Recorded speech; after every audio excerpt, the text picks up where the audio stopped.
First, there were questions after a speeding police cruiser triggered a chain reaction crash in a busy Akron neighborhood. I could not believe my eyes, man. I was just like, what the heck? The owners of damaged cars asking who's going to pay. Neighbors wondering about police policy. Then came calls for change. You can't just, slap on the wrist, oh, bad job. You know what I mean? That's not enough. And the police chief answered. 6 months later, we follow through, seeing those changes taking place firsthand. Helping officers handle high-stress, high-speed situations safely when behind the wheel. That's the idea behind new training all Akron officers are receiving after that high-speed cruiser crash in Highland Square several months ago. News 5's Bob Jones has been covering the ongoing fallout from that crash, and tonight he's following through, showing us how that training works.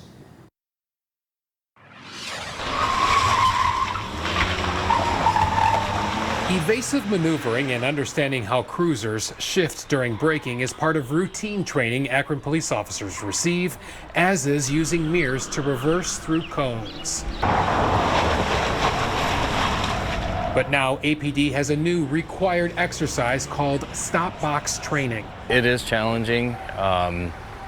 You just have to really learn how to gauge the braking and the distance and the speed. Matt Crawford is among the officers practicing stop box, which uses threshold braking at speeds between 35 and 60 miles per hour while approaching a simulated intersection and keeping control of the cruiser. Re-solidifying or relearning, rehoning in our skills of what different speeds look like, feel like. What we like them to do is to press the pedal 50% and then gradually go down to the floor. This allows them to maintain better control of the vehicle as they're approaching an intersection. Last October, an officer and his partner responding to a burglary call at speeds up to 92 miles per hour on West Market Street swerved to avoid a car making a U-turn and slammed into a parked car, causing a chain reaction collision with 3 other parked cars. You're going 90 plus miles per hour?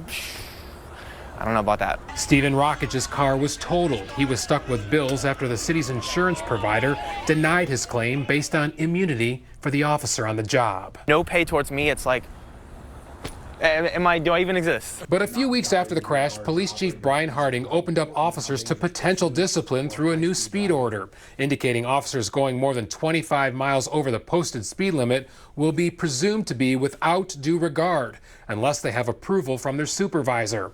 The stop box training is another change. What we don't want is our officers to slide in an intersection, not able to control the vehicle, and possibly get into a crash. Officer Crawford believes the training could prevent injuries and maybe save lives. It's extremely important.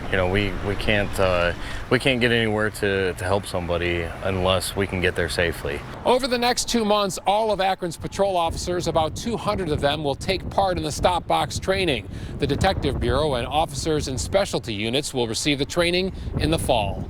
In Akron, Bob Jones, News 5.